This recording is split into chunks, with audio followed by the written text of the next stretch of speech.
Hi. Correlation is something we've probably all heard of because of one common phrase. Correlation does not imply causation. Many of you have heard this saying your whole lives, but we want to unpack it to talk about exactly what it means.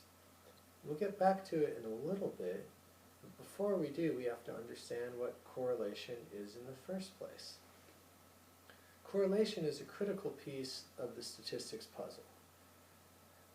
In this sense, all it means is what relationship we can see between variables.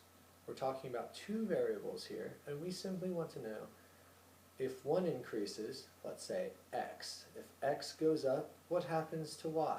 Does y increase? Does y decrease? Does y stay the same? Is there any relationship whatsoever?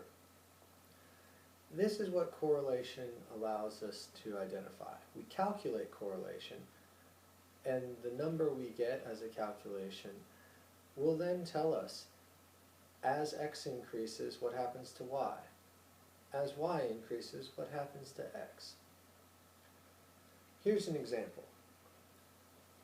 In many cases, we think correlation relates two variables very sensibly. For example, weather and ice cream sales. These are positively correlated. As the weather gets hotter, ice cream sales are going to increase because we think people want to cool off. That also reflects a causal relationship. The weather makes people too hot, and so they want to buy ice cream. But there are many examples of correlation that do not imply causation. For example, murder rates in ice cream sales. When murder rates go up, so do ice cream sales. When ice cream sales go up, so do murder rates. But we don't think ice cream is driving people to kill one another, do we? Of course not. But instead there's something else that's influencing both ice cream sales and murder rates. And it's the hot weather. Hot weather makes people irritable, and it gets them outside more. So they have motive, they're irritable, and they have opportunity, they're outside more. So murder rates increase. Hot weather also makes people hungry for ice cream because they want to cool off.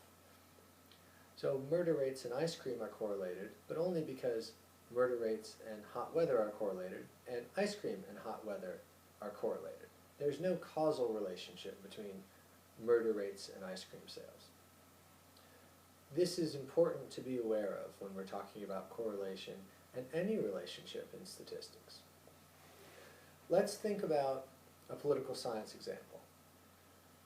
We think that as income increases, people are more inclined to support Republican policies.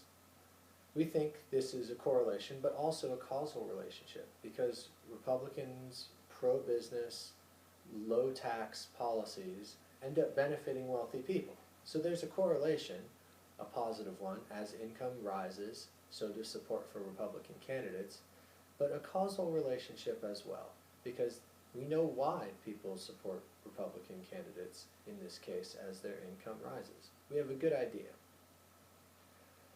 I encourage you to think about different political science relationships as you move forward in this module, both in the sense of positive correlation and causation.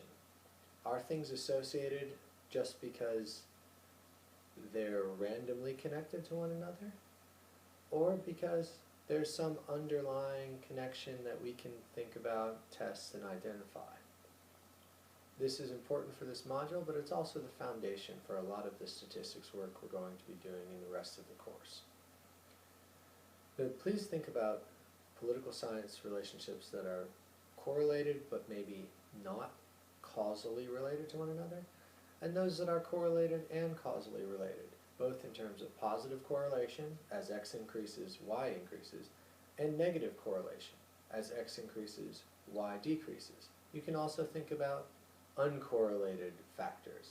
As x increases, y does nothing or moves randomly, and vice versa.